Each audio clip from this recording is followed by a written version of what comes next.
இன்றைய நற்செய்தி யோவான் நற்செய்தி அதிகாரம் 5 இறை வார்த்தைகள் 31 முதல் 47 வரை. அக்காலத்தில் இயேசு யூதர்களை நோக்கி கூறியது: என்னை பற்றி நானே சான்று பகர்ந்தால் என் சான்று செல்லாது. என்னை பற்றி சான்று பகர வேறு ஒருவர் இருக்கிறார். என்னை பற்றி அவர் கூறும் சான்று செல்லும் என எனக்கு தெரியும். யோவானிடம் ஆள் அனுப்பி நீங்கள் கேட்டபோது அவரும் உண்மைக்கு சான்று பகர்ந்தார். மனிதர் தரும் சான்று எனக்கு தேவை என்பதற்காக அல்ல, நீங்கள் மீட்பு பெறுவதற்காகவே இதை சொல்கிறேன். யோவான் எரிந்து சுடர்விடும் விளக்கு. நீங்கள் சிறிது நேரமே அவரது ஒளியில் களிகூற விரும்பினீர்கள். யோவான் பகர்ந்த சான்றை விட மேலான சான்று எனக்கு உண்டு. நான் செய்து முடிக்குமாறு தந்தை என்னிடம் ஒப்படைத்துள்ள செயல்களே அச்சான்று. நான் செய்து வரும் அச்செயல்களே தந்தை என்னை அனுப்பியுள்ளார் என்பதற்கான சான்றாகும். என்னை அனுப்பிய தந்தையும் எனக்கு சான்று பகர்ந்துள்ளார். நீங்கள் ஒருபோதும் அவரது குரலை கேட்டதும் இல்லை, அவரது உருவை கண்டதும் இல்லை.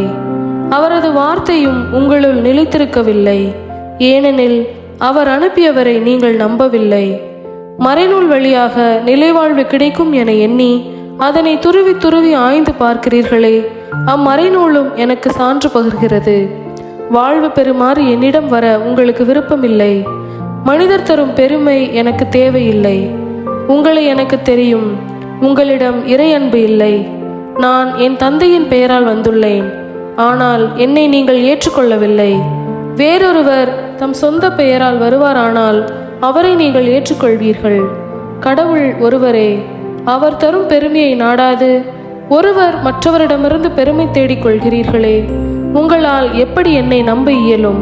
தந்தையின் முன்னிலையில் உங்கள் மேல் குற்றம் சுமத்த போகிறவன் நான் என நினைக்காதீர்கள்.